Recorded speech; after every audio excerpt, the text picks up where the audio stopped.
No episódio de hoje, iremos tratar sobre a vida e obra do autor Frédéric Bastiat, um episódio com a participação de Paulo Fux e Júlio Santos.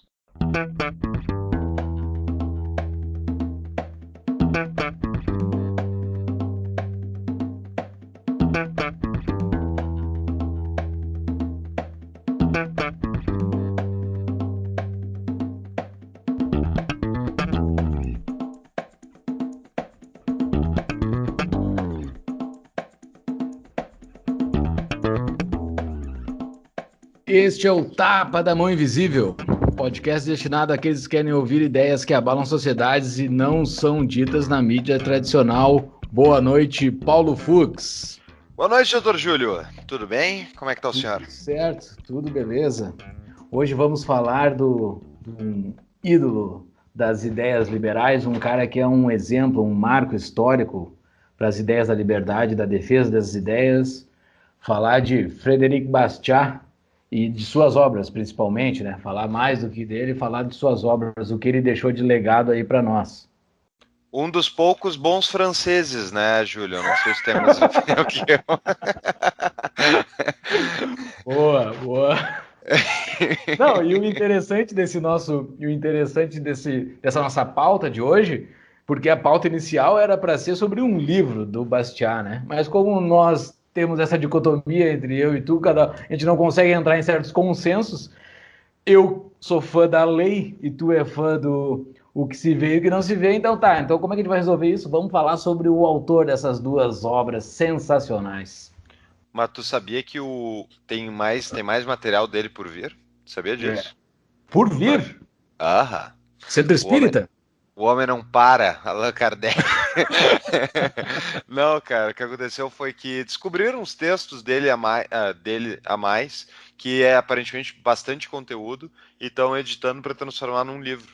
Eu ouvi isso foi o cara que descobriu, é um historiador, se não me engano, eu estava falando num episódio do Tom Woods sobre isso. Então, enfim, vamos aguardar aí, talvez venha um terceiro para a gente discutir mais para frente. Exato. Boa, sensacional, baita notícia. Eu não sabia disso. E o interessante é que ele ficou esquecido por muito tempo, né? E assim, isso faz muito sentido por ser na França. Ele é um francês. Sim. O cara defendendo ideias da liberdade, falando mal do socialismo em 1800 e pouco. E o cara foi completamente esquecido, deixado num fundo de uma biblioteca e foi redescoberto agora nas últimas décadas.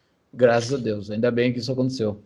Ele foi economista, foi membro no final da sua vida da Assembleia Legislativa Francesa. Ele viveu incríveis somente 49 anos, de 1801 a 1850, e foi para a Assembleia Legislativa Francesa defender as ideias da liberdade. Entregava, ele era tão apaixonado pelas ideias que ele fazia pequenos panfletinhos e entregava nas ruas de Paris sobre as ideias de defesa de livres mercados e basicamente, enfim, tudo aquilo que os liberais clássicos acreditam. E ele também teve uma base, sempre as obras dele, né, para alguém que não é muito ligado à religião, que nem eu, tem muita presença de Deus ali. Mas o interessante é a base do pensamento sobre Deus dele se transmite para a humanidade através dos direitos naturais, né? Então, que o ser humano tem direitos inalienáveis, naturalmente originados por ordem divina nesse caso, né? Mas existem outros defensores de direitos naturais que não usam a base divina para justificar, mas que basicamente tem direito à tua vida, né, e ao teu trabalho. E, portanto, se tem direito à tua vida, ao teu trabalho, tem direito à propriedade privada. Essa é a base do direito natural e é a base pela qual o Bastiat escreve a lei, não é, Júlio? Com certeza. É o primeiro capítulo da lei, né? A vida é um dom de Deus. Ele já deixa bastante claro que a vida é um dom de Deus e ali ele junta as três palavrinhas cerne do liberalismo: a vida, a liberdade e a propriedade não existem pelo simples fato de homens terem feito leis. Ao contrário, foi pelo fato de a vida, a liberdade e a propriedade existirem antes que os homens foram levados a fazer as leis. Que citação, meu velho. No primeiro capítulo, assim, o cara já fala isso. É de arrepiar, cara. É impressionante como Isso foi em 1800 e pouco, na primeira metade do século de 1800, né? E isso morreu, isso não entrou dentro da academia, não entrou, muita coisa ruim veio depois disso, positivismo as ganha dentro do Brasil, positivismo valendo em tudo que é canto do mundo, e esse cara falando assim que o Estado tinha que ser limitado, o Estado tinha que sair da nossa vida, isso não andou, e o cara, ele tem um encadeamento de ideias que vai indo na lei, principalmente, que é o que eu mais gosto dele. Ele vai encadeando ideias uma atrás da outra, assim, que torna as coisas muito lógicas, assim. Eu até nem sei como é que tu consegue ser ateu depois de gostar de Bastiat. Eu não sou ateu, eu sou agnóstico. Tô no caminho da salvação, Júlio. Mais um pouco, chego lá. O Bastiat é interessante, que eu entreguei o livro do Bastiat para muita gente, especialmente a lei. É um livro que eu sinceramente não sei como é que alguém pode discordar da sequência lógica de fatos que ele coloca para frente. Muitas vezes, né, ao entregar esse tipo de livro para amigos, né, que pensam diferente, especialmente os esquerdistas, eles recusam a ler. Né? É engraçado, como se imagina, se eu ler isso aqui, eu não vou acreditar, eu tenho o risco de eu não acreditar mais nas minhas ideias que eu acredito, então eles não leem. Mas aquela pessoa, né, que não tem um posicionamento muito, digamos, convencido, não tem medo de experimentar, essa pessoa vai lá e lê a lei e sai doutrinado. O Bastiat é um livro muito, muito, muito, muito lógico, com exceção talvez da parte religiosa, que daí só algumas pessoas não concordam, porque ele usa Deus para justificar os direitos naturais. Mas a partir do momento que tu aceita a ideia, enfim, tu trabalha com a ideia de que direitos naturais são bases das civilizações modernas, civilizações que se desenvolveram, é o respeito aos direitos naturais, goste ou não, acredite ou não que eles existam, o pensamento dele é encadeado nisso. E ele faz basicamente testes lógicos, né, que a gente vai comentar um pouco. Mas o engraçado é que uma das pessoas que eu entreguei esse livro para ele ler foi um dos poucos que o cara não queria ler, e não era esquerdista, não queria ler porque ele era mega ateu. É mega ateu. Sabe, aquele cara que cita Dawkins o tempo todo, todos os negócios ateus. E daí ele não, Paulo, é muito Deus pra cá. Eu falei, cara, termina de ler, tu não vai te arrepender. Ignora. Quando ele fala de Deus, ignora. E, bom... Não, mas ele não fala muito de Deus, assim, no decorrer, né? Ele começa e termina falando de Deus, mas eu acho que no meio ele não fala muito. Eu acho que ele não cita muito. Ou a mim não me chamou a atenção. É que tu nem percebe Deus, ele tá à tua volta, né, Júlio? Antes que eu ia falar que no final das contas esse cara, ele tomou demais do suco liberal e estragou, virou anarquista. Ele terminou de ler o Bastiat, ele foi lendo, e é engraçado, né? Muitas vezes isso é um parente só, muitas vezes que as pessoas vêm discutir liberalismo e tal, só, me chamam de radical, né, porque eu sou anarquista, né, porque eu basicamente não acredito na iniciação da violência contra os seres humanos, eu não acho que é moral tu fazer isso, e assim como eu sei que é a mesma posição que tu, Júlio. E daí as pessoas elas leem Bastiat, leem Mises, alguma coisa, e faz muito sentido. Mas elas não leem Rothbard, que daí vai ter um episódio sobre Rothbard. E daí fica aqueles um pouco comuna, que são os minarquistas, né? Os nossos queridos aí, Estado mínimo, essas baboseiras todas. Mas enfim, vamos voltar para a lei aí, Júlio. Fala que a lei. Acho que é importante citar. A lei para mim tem um defeito, assim, esse livro. O título dele é horrível, né? Ele não cita, ele não fala, ele fala bastante da natureza da lei, né? Tem uma frasezinha no início do segundo capítulo, que é a primeira frase do segundo capítulo, o que é então a lei? É a organização coletiva do direito individual de legítima defesa. Ele botou aqui o princípio de não agressão da forma dele, né? Basicamente, ele deixou bastante claro que a lei, ela defende o indivíduo, né? Ela é feita para fazer a legítima defesa individual, do direito individual. Só que depois ele vai falando sobre vários outros assuntos, sobre a forma de estabilização de uma sociedade, como é que uma sociedade se funda. Só que ele não se atém mais muito na lei em si, ele se atém numa sociedade. E esse título, a lei, não é muito convidativo para quando tu dá um presente, assim. E eu, de fato, faço a mesma coisa que tu faz. Para mim, a lei ele não é uma doutrinação. Tu falou doutrinação, não. A lei, ela é a pílula azul do Matrix. Para mim é a virada, assim, é o estalo fundamental, sabe? A pílula azul do Não, Matrix peraí. Não é a pílula vermelha que faz o Neo acordar? é Não, azul, sério, não é? eu acho que é vermelha, porque tem Bah, tanto então vai, tem a gente a vai ter que expressão. discutir isso aí. Não, tem a expressão, não, a gente olha depois, Zé. Tem a expressão red pill em inglês, que é para as pessoas que tomam a pílula vermelha. Mas, E despertam? mas eu vou confirmar isso aí. De qualquer É, maneira, assim, os é ouvintes exatamente despertam. isso. É exatamente isso que o Bastiat é. Ele é a pílula vermelha ou azul do Matrix que acorda a pessoa para o mundo real. Porque daí tu passa a olhar tudo com uma segunda visão, né? É, Porque o, o que o Bastiat ataca, principalmente, a meu ver, é o sofisma, né? A enganação, a hipocrisia que muitos dos argumentos pró a intervenção estatal são baseados, né? Então, uma das coisas que a gente pode discutir é, bom, o ser humano é bom, o ser humano é mau. O ser humano muitas vezes é fruto dos científicos que estão à sua volta, né? Mas ele também sempre tem livre-arbítrio. E esse é o ponto que o Bastiat bate muito, né? Que o ser humano, isso ele fala até no outro texto dele lá, que eu, inclusive, não encontrei em português, que chama The Motive Force of Society, que é basicamente, ele fala sobre o autointeresse do indivíduo. Mas o que a gente está conversando aqui é tanto para o uso da lei de forma correta, que nem ele acredita, que é a defesa do teu direito natural à vida e à propriedade, é para isso que ele acha que a lei existe. Porém, sim. ele discute como a lei é pervertida, né? Para outras finalidades, e essas outras finalidades são justamente para as pessoas ganharem em cima dos outros, sem trabalhar, sem produzir.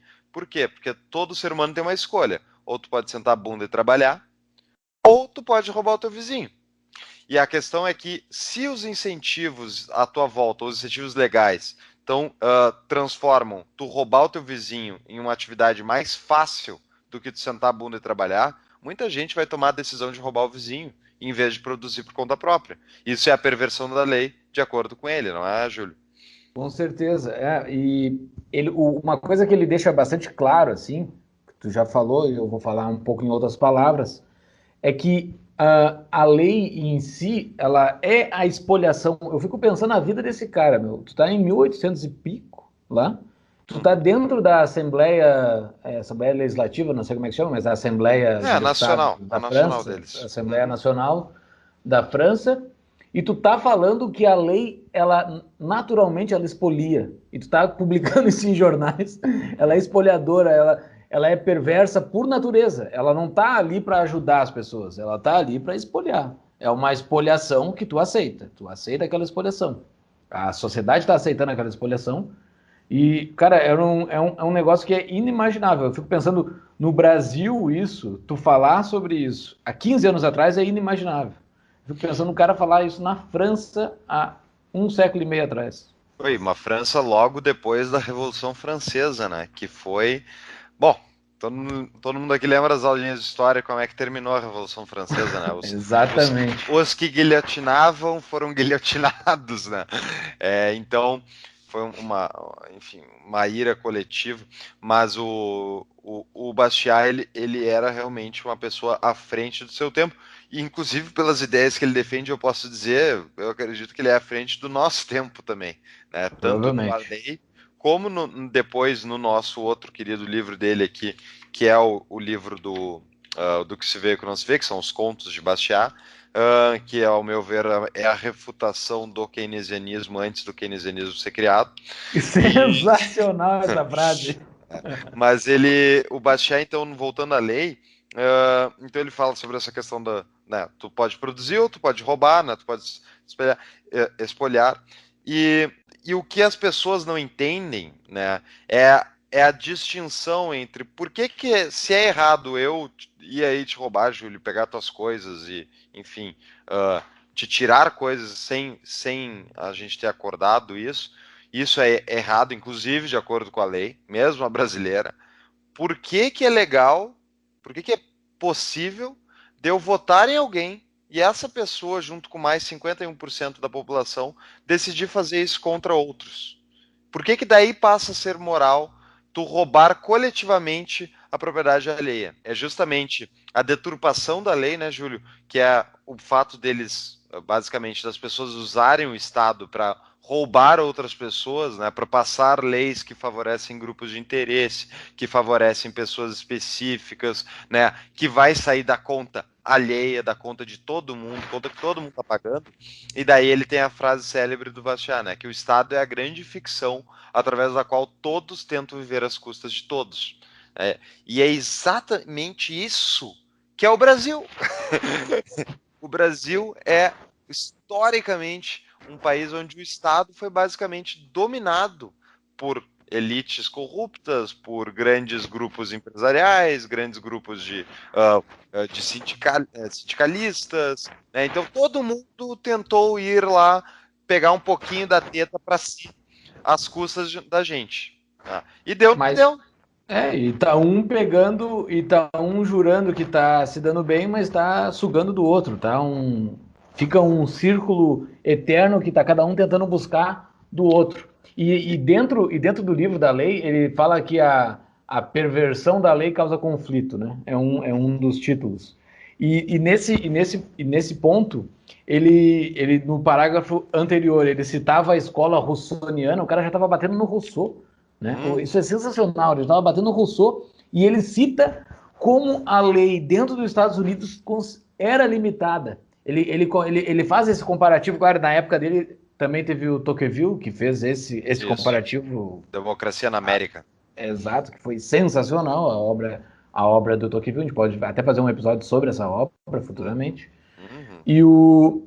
E ele faz essa comparação entre Estados Unidos e a França, que estava vivendo aquele monte de lei que era para gerar um monte de benefício para todo mundo, mas todo mundo estava um espolhando aos outros via essa lei. Cara, esse cara ele é sensacional, velho.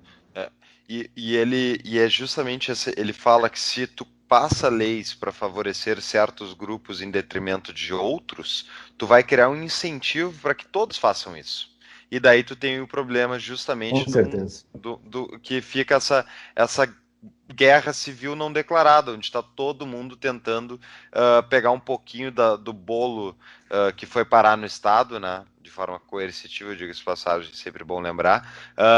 Eles vão lá para todo mundo vai tentar redistribuir um pouco para si, né? São essas confederações e essas coisas, tudo que se forma no Brasil, confederação de indústria, confederação da agricultura, que vem, faz o seu grupinho, junta os seus pratinhos e vem aqui em Brasília pedir dinheiro para o governo, pedir governo para ministério, e fica todo mundo fazendo isso, um tirando dinheiro do outro, só que na verdade o dinheiro não vai para eles, o dinheiro fica trancado aqui em Brasília. Não, vai para ele sim, com Vai, certeza. só que na soma final tá todo mundo um tirando os outros. Não, quem acaba não se dando, quem acaba sustentando essa roda toda é aqueles que não vêm em Brasília com o seu pratinho, que é o cidadão médio comum, né? Eles estão sustentando essa parte. Não, mas vamos lá, justamente assim, vamos lá, câmbio, né? A Fiesp faz campanha o tempo todo para câmbio desvalorizado para exportação. Só que, né, primeiro assim, toda empresa que exporta geralmente importa, especialmente maquinário, bens de capital, que são as máquinas que são utilizadas para construir, para fazer os bens que eles vendem aqui no Brasil, ou exportam mesmo. Então é meio que uma burrice, né? Por isso até o Paulo Guedes falou que ia salvar os industriais deles mesmos, né, aqui no Brasil. Boa. Mas é isso, tipo, fica pressionando por política. Bom, melhor, as políticas do BNDES é exatamente isso. É um bando de grupo de interesse, é dinheiro barato, é subsidiado para grandes industriais, para grandes empresários brasileiros produzirem. Só que, em vez de eles pegar esse dinheiro no mercado e sofrer as consequências que todo mundo sofre, que é caríssimo, e isso é justamente por causa do tamanho do Estado, que torna muito mais caro o custo do capital, porque o Estado demanda todo o capital que passa no sistema bancário, ele se utiliza de boa parte disso, encarece o nosso custo, tem custo altíssimo financeiros, que a gente pode falar no outro episódio, mas basicamente os caras vão lá e pedem o quê? Não, vamos subsidiar para nós podermos produzir. Só que daí, mesmo que eles vão lá e produzam e criem empregos, eles não ganham dinheiro. E o melhor é que isso tudo o melhor para eles é que isso tudo são barreiras de entrada que eles também estão colocando para os outros. Porque para tu acessar o capital barato, tu tem que ter certos requisitos preenchidos. Né? Pode ser até técnicos, mas tu tem que ter um monte de coisa para conseguir acessar aquele dinheiro que mais um parênteses, desculpa, Júlio, tentar evitar, mas essa é a coisa que me deixa mais indignado. O governo brasileiro, especialmente o governo PT, eu já tinha antes, mas o PT transformou o BNDES numa máquina de fomentar, que foi, eu não me lembro quantos planos Marshall foram investidos aqui no Brasil pelo próprio BNDES, e com dinheiro criado do nada, né, que foi a nossa inflação de 2 dígitos, daí que a Dilma nos entregou, mas o que eles faziam? Eles basicamente emprestavam a juros abaixo dos juros cobrados do mercado, sendo que o governo brasileiro tirava juros de mercado ou mais no mercado financeiro internacional ou interno esse endividamento, além da inflação, para conseguir emprestar. Você tu tá sem dinheiro, tu tá quebrado, tu tá no cheque especial, e daí tu tem um irmão pobre que fica te enchendo o saco, tu empresta subsidiado para ele do teu cheque especial. E o teu cheque especial aumentando, velho. Aumentando, tu pegando mais. Cara, como é que isso não é capa de jornal? Como é que isso não, isso passou as pessoas, era só a gente, nós liberais, falando, isso não vai dar certo. É inacreditável, enfim, é para isso que a gente tá aqui, né? Exato. Para falar esse tipo de coisa, né, Júlio? Falar ideias que impactam sociedades. E isso o Bastiat fazia há um século e meio atrás, e isso ele explica muito bem num outro livro que nós vamos falar logo em seguida agora, que é o que se vê e o que não se vê. Então, assim, fica uma dica sensacional para quem quer ler um livro para entender a doutrina liberal, é A Lei. A Lei é um livro que vai te explicar muito bem o que é a doutrina liberal, ele vai te dar as bases de tudo, ele já fala antes do socialismo full ser implantado, ele bate no socialismo o tempo todo, porque já existia a definição da palavra socialismo na época, só que ele era um anseio por uma instalação de uma sociedade socialista, né? Embora ele já vivesse numa sociedade socialista, num governo que se metia em tudo que era coisa, que era o governo da França da época, que é o governo da França até hoje, que é todos os governos até hoje, ele explica muito bem, o que é o socialismo, porque ele fala que para o socialismo a espoliação é legal, o socialismo se baseia na espoliação, e ele fala que a liberdade é o caminho. Ele diz bastante claro isso. A liberdade é o caminho. Isso há um século e meio atrás. Esse cara é sensacional. Eu sou completamente fissurado por ele. O que eu ia dizer é o seguinte, é que ele fala, né, o socialismo, o socialista vai chegar aqui e vai dizer, não, a gente não defende o spoiler, a gente deve ter contrato social, todas aquelas baboseiras, mas enfim. Mas o ponto é que os socialistas... Ele bate no Rousseau.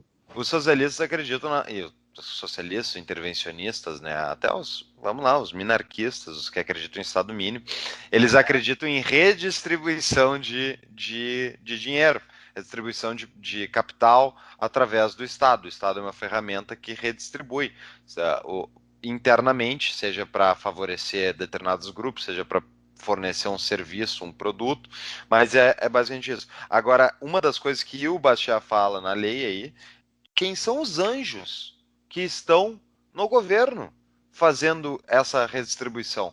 Por que é necessária a redistribuição? É porque o homem é mau? Mas então quem é o homem que vai ir ao Estado fazer essa redistribuição? Por que ele não é mau também? Por que ele não tem também os mesmos vícios que as pessoas que acreditam que o Estado tem que intervir porque o ser humano é mau, egoísta demais, blá, blá, blá. Quem é que eles acham que vai para o poder? E aí, eu estava lendo hoje um artigo do Douglas Case sobre anarquia, e o Douglas Case, um investidor internacional, enfim, liberal, ele fala assim, o Estado ele é o honey pot, ele é o pote de mel que atrai todos os sociopatas.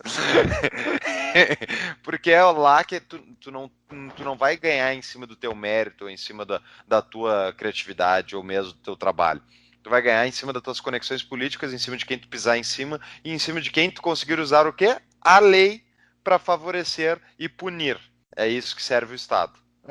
O que ele vai falando durante o decorrer do livro, da lei, ele tenta determinar também o que é a liberdade. Teve um episódio, acho que se eu não me engano era o nosso episódio 1, que nós determinamos o que eram as nossas posições referente à liberdade, né? E o Bastiat, ele deixa bastante claro o que é a liberdade no conceito dele. Eu acho que é um conceito que vale até hoje.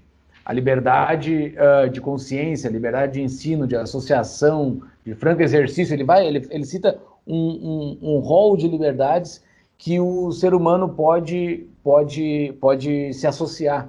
Ele pode ser livre para fazer seu trabalho, a sua iniciativa, tudo o que esteja ao seu alcance. Isso eu não sei como é que era o conceito da época, como é que se via isso. Hoje para nós parece ser algo muito simples, porque até aquilo que é de esquerda hoje, eles falam sobre liberdade, se buscam a palavra liberdade como um objetivo final. Mas eu não sei se na época se falava como liberdade como objetivo final, já que tu era muito submisso, tu era muito que submeteu a alguma hierarquia, tu tinha que respeitar uma autoridade muito presente, tu aceitava aquela autoridade, e ele definindo liberdade como algo, como um norte, como o princípio, como o princípio e fim do ser humano.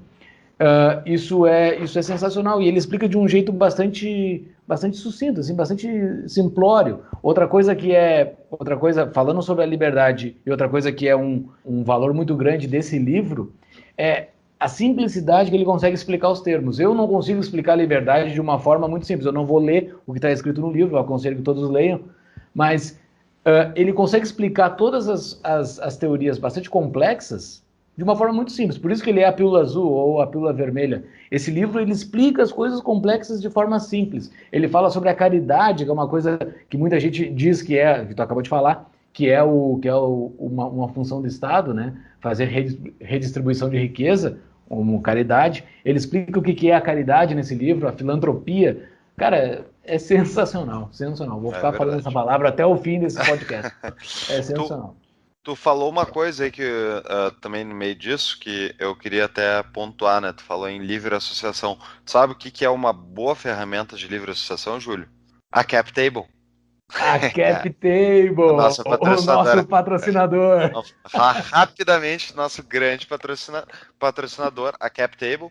Uma empresa, então, que une investidores com empreendedores de startups essas que já tiveram teste de mercado e que, portanto, qualquer pessoa que tenha ali uma quantia de R$1.000 e quiser colocar numa empresa que já teve teste de mercado, ou seja, já teve algum produto testado e que está buscando capital para justamente ampliar essas operações e ter um crescimento exponencial, típico de startups, essa plataforma que une esses investidores com essas empresas é a CapTable, fundada por sócios da Startse e outros sócios. Inclusive, um deles já esteve aqui no podcast. Convido todos a entrar no site e conhecer mais detalhes. CapTable, C-A-P de Paulo, Table, T-A-B de bola, L de Laura, E de eduardo.com.br. Voltamos ao nosso podcast, Júlio. Vamos voltar, baita dica da nossa CapTable, os nossos parceiros aqui, do nosso amigo Guilherme Henke, que esteve aqui no episódio 5. Mas seguindo então, Júlio, eu acho que a gente pode tratar agora um pouquinho do nosso, do outro livro dele, que são os, na verdade todo mundo fala que é o que se vê e o que não se vê, na verdade eles são os contos de Frederico Bastiat, né? Que daí dentro deles tem o que se vê e o que não se vê.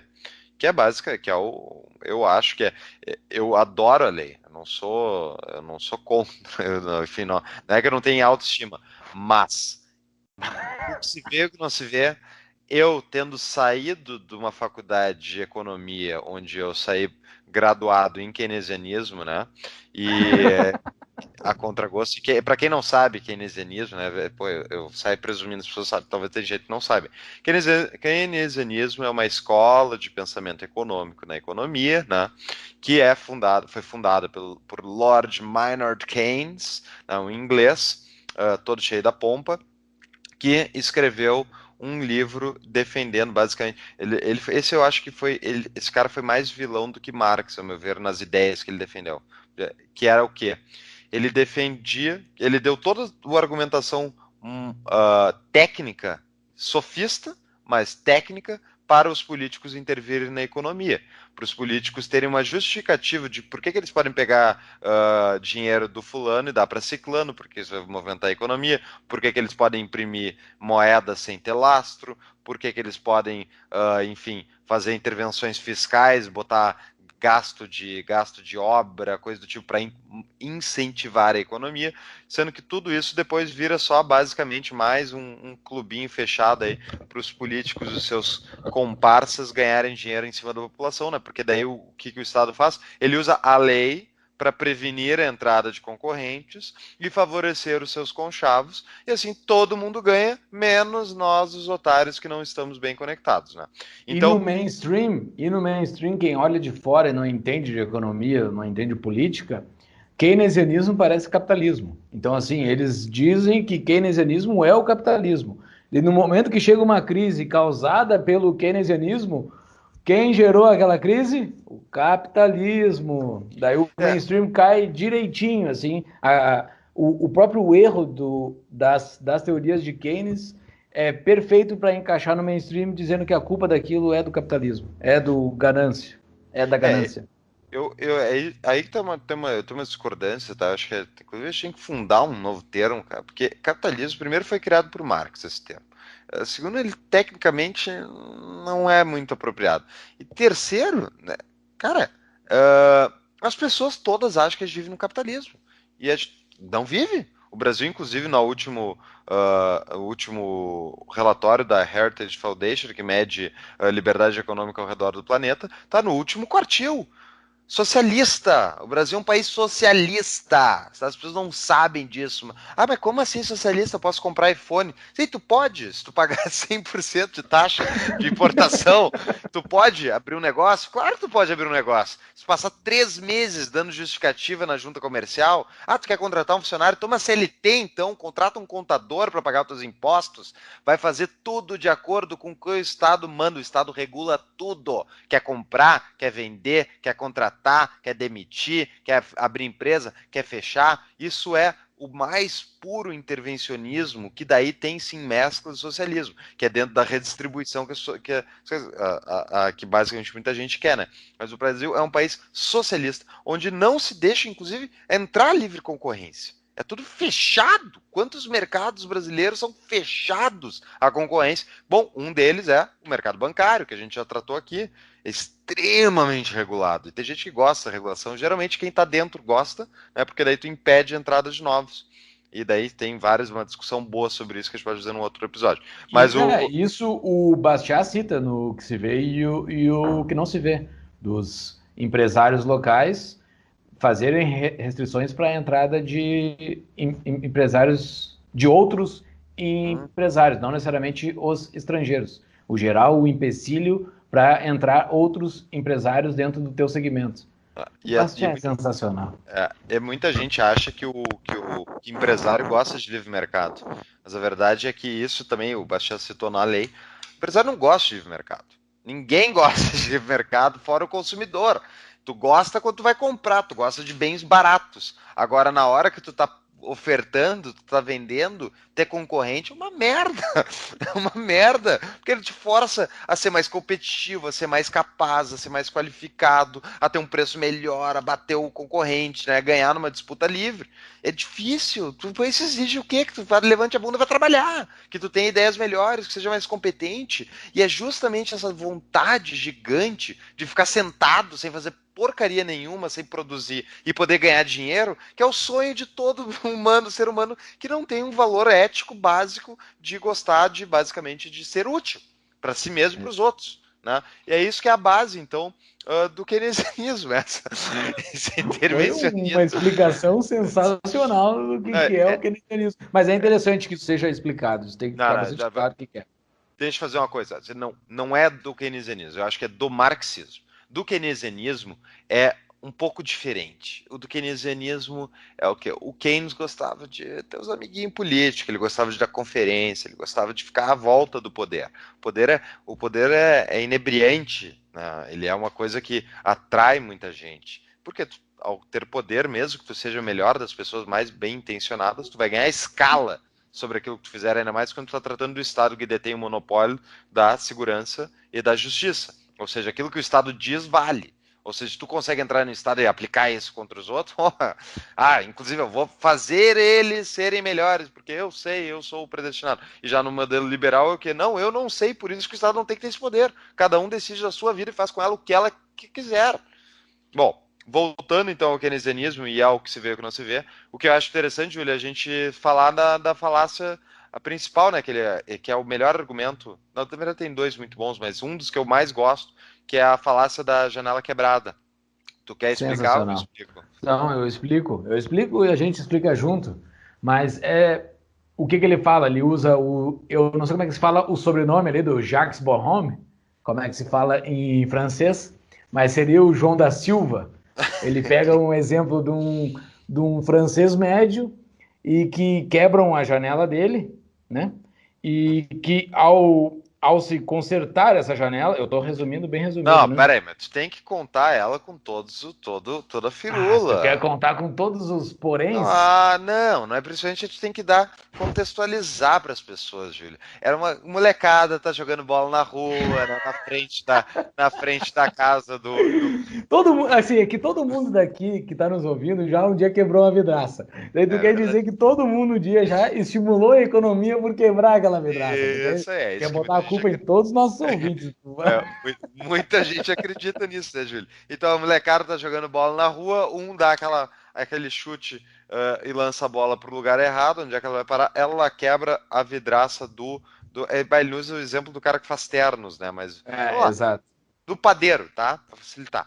Então, né, o moleque chutou a bola na vidraça do João da Silva, é isso, Júlio? Eu sempre me confundo. Isso mesmo. Tá. E o João da Silva é um padeiro e agora teve sua vidraça quebrada. O moleque não tem dinheiro para consertar a vidraça. E, pô, lá vai o João da Silva, né? Contratar um vidraceiro para trocar a vidraça quebrada. E daí um argumento keynesiano, tipo, isso é muito bom, isso movimenta a economia, gera consumo, né? Isso é ótimo para justamente tu fazer todo o multiplicador keynesiano, né? A tese de que se tu Sensacional. cada gastinho que é feito por uma pessoa gera renda para outra e essa outra pessoa consome essa renda e assim por vai. E, portanto, tu tem esse gasto sendo multiplicado pela economia, né? E a parada principal que está errada nessa falácia, né, é que o padeiro não precisava ter gasto aquele dinheiro na vidraça. Se ele não tivesse gasto dinheiro na vidraça, ele teria mais capital. Esse mais capital teria duas opções, daí voltando a Mises, né? Ou ele pode botar no sistema financeiro justamente e diminuir o custo do capital no mercado, ou seja, porque mais gente está botando dinheiro ali, vai ficar mais barato o acesso ao crédito, porque tem mais dinheiro disponível. E outro é tu basicamente ele consumindo o que ele quisesse. Ou seja, ele ainda teria vidraça e poderia comprar outra coisa. Né? Ou seja, ele pode poupar ou pode consumir. Mas daí na situação da vidraça, ele foi forçado a consumir. Ele perdeu uma vidraça e teve que consumir seu capital para ter outra vidraça. Logo, ele saiu no 0 a 0. Já na situação anterior, ele ficou com a vidraça, logo ele usou o capital para outra coisa. Então, essa falácia é a base do keynesianismo, ao meu ver, né? Muita gente vai discordar Não, disso, mas eu e ele acredito que é isso. explica, e ele explica sobre as óticas, né? A ótica do João da Silva, que teve a janela quebrada, ele perdeu dinheiro. Isso com certeza ele perdeu Ele dinheiro. Ele perdeu, na deixou verdade, de ter, ele zero, perdeu, zero. ele deixou Perdeu. de ter uma vidraça, ele gastou capital. Não, isso tu tinha falado muito bem. Daí, tu pega um keynesiano que olha isso, não, isso girou a economia, porque o vidraceiro ele não ia conseguir fazer essa venda. Foi gerada uma nova venda para o vidraceiro, só que não viu o capital que se perdeu. E daí tem um terceiro ponto aí, que ele bota como exemplo aqui, que é o sapateiro, ou qualquer pessoa que seja. Esse dinheiro poderia ser comprado um sapato, que de fato o João da Silva queria um sapato, por exemplo. Ele queria um Isso. sapato. Então, mesmo se tu for olhar pelo lado do custo, mesmo que tu tire o lado da poupança perfeito, ele tem um dinheiro a menos, equivalente a uma vidraça de economia, poupado. Mas mesmo se tu não olhar esse lado, olhar só o lado do consumo, tu tirou o dinheiro do sapateiro. Tu tirou o dinheiro de alguém, de alguma indústria que esse cara poderia ter feito uma nova compra. E isso, dentro da visão do keynesianismo, né, que é para mim o grande gatilho ali, o grande ponto que ele conseguiu utilizar para convencer as pessoas das ideias dele, é utilizar PIB para se analisar qualquer coisa. PIB se analisa qualquer coisa. Então tu estimula, então dentro da ótica dele, quando passa um tornado num lugar e tudo naquele lugar é reconstruído, o PIB dispara porque aumenta muito o consumo daquele lugar, porque tem que se reconstruir tudo de novo. Só que na minha percepção, e dentro da percepção de vários autores liberais, inclusive de Bastiat, a riqueza está na riqueza acumulada, no que tu tem, riqueza, falando aqui de riqueza material, né? A riqueza, capital. Aquilo que tu tem, de fato. Então, no momento que passa um tornado em determinado lugar e destrói tudo, tu vai queimar o teu capital. E isso é empobrecer, de fato. Não é aquele consumo que é gerado por qualquer motivo que seja, e principalmente por um consumo que tu não quer fazer, que é o caso do João da Silva aqui. Pô, muito bom. E daí tu vê assim, mas Paulo, tu tá estereotipando os keynesianos. Cara, tem texto, um dos maiores keynesianos hoje vivos, né, é o Paul Krugman.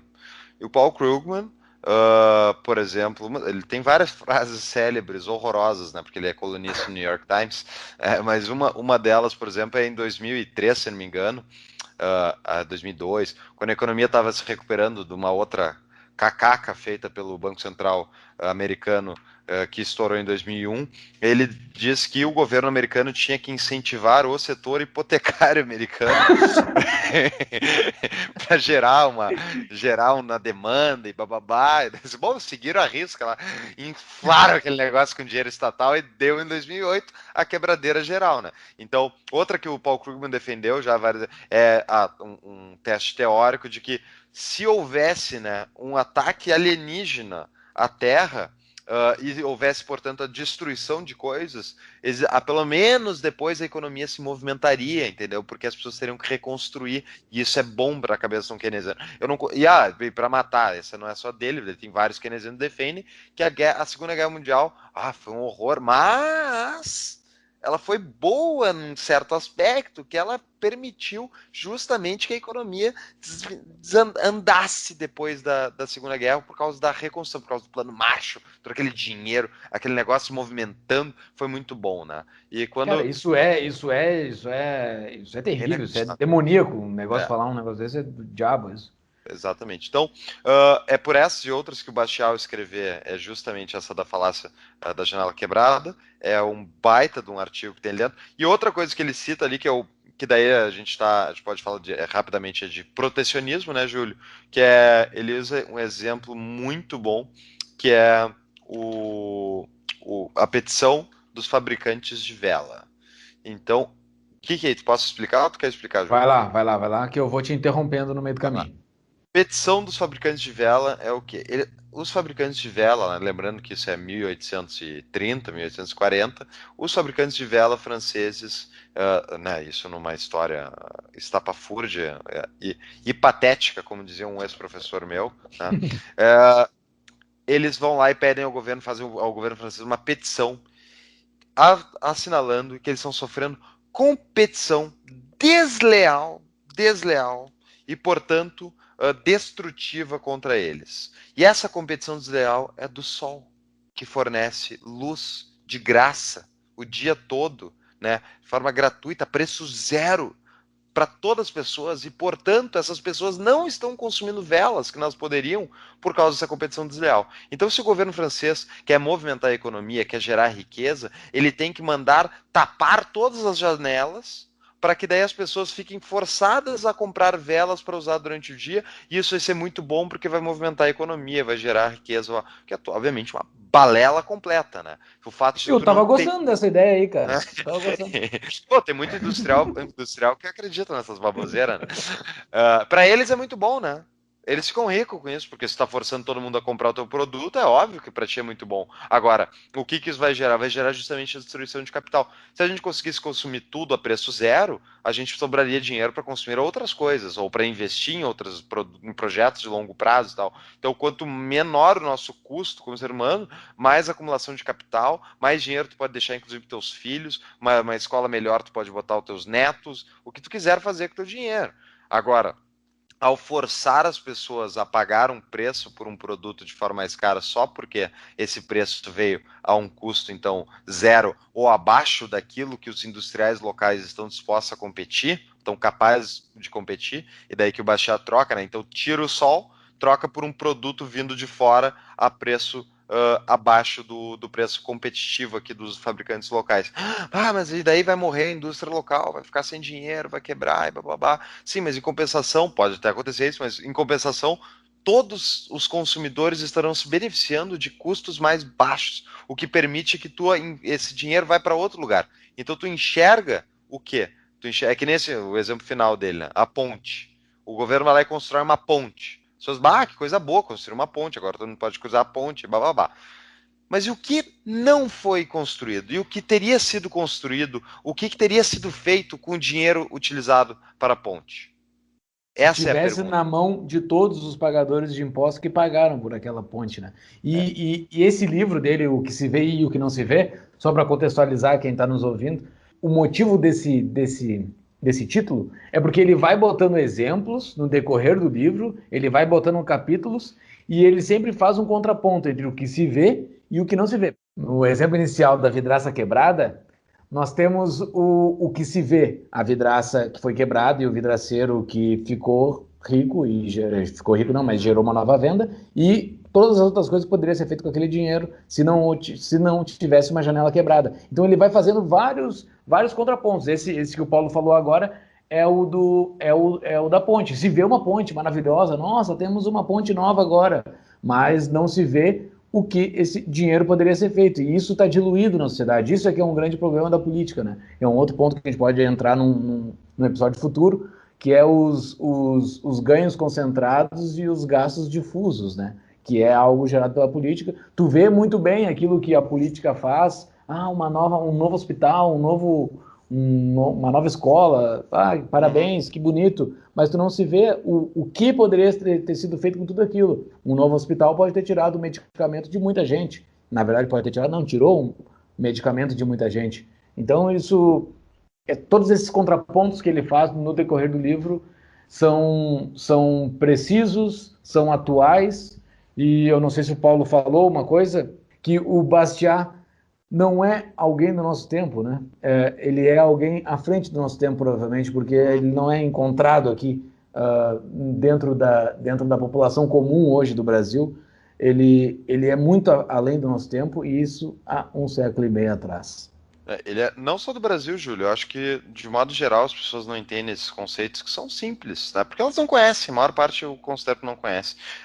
Um exemplo final ali da ponte só é que tem uma outra daí, não vamos entrar hoje aqui, mas por que a ponte foi construída onde ela foi construída? Por que aquela ponte, por que não outra ponte?